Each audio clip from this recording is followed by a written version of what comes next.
شروع کرتا ہوں اللہ کے نام سے جو بڑا مہربان اور نہایت رحم کرنے والا ہے۔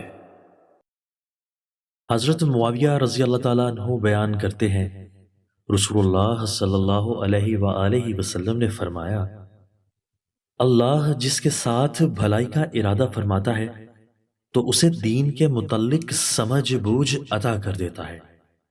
میں تو صرف علم تقسیم کرنے والا ہوں، جبکہ فہم اللہ عطا کرتا ہے۔ حضرت ابن مسعود رضی اللہ تعالی عنہ بیان کرتے ہیں، رسول اللہ صلی اللہ علیہ وآلہ وسلم نے فرمایا، دو قسم کے لوگوں پر رشک کرنا جائز ہے، ایک وہ آدمی جسے اللہ نے مال عطا کیا اور پھر اس کو راہ حق میں اسے خرچ کرنے کی توفیق عطا فرمائی، اور ایک وہ آدمی جسے اللہ نے حکمت عطا کی اور وہ اس کے مطابق فیصلہ کرتا ہے اور اسے دوسروں کو سکھاتا ہے۔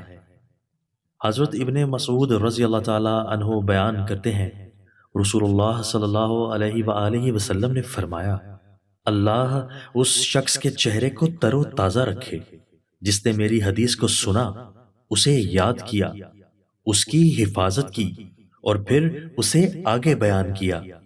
بسا اوقات اہل علم فقیہ نہیں ہوتے اور بسا اوقات فقیہ اپنے سے زیادہ فقیہ تک بات پہنچا دیتا ہے۔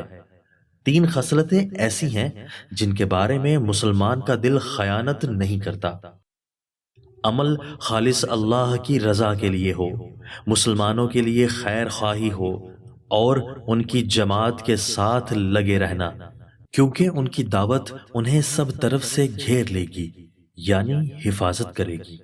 دوستو، اللہ تعالی ہمیں ان احادیث مبارکہ پر عمل کرنے اور اپنی زندگیوں کو سنوارنے کی توفیق عطا فرمائے۔ دوستو، اچھی بات پھیلانا بھی صدقہ ہے۔ ہمارے چینل اسلامک اردو پاکستان کو سبسکرائب کیجئے، لائک کیجئے اور ہماری ویڈیوز کو دوستوں کے ساتھ شیئر کرنا مت بھولیے، اور ہاں، کمنٹس باکس میں اپنی رائے کا اظہار کیجیے۔ آپ کے تعاون کا شکریہ۔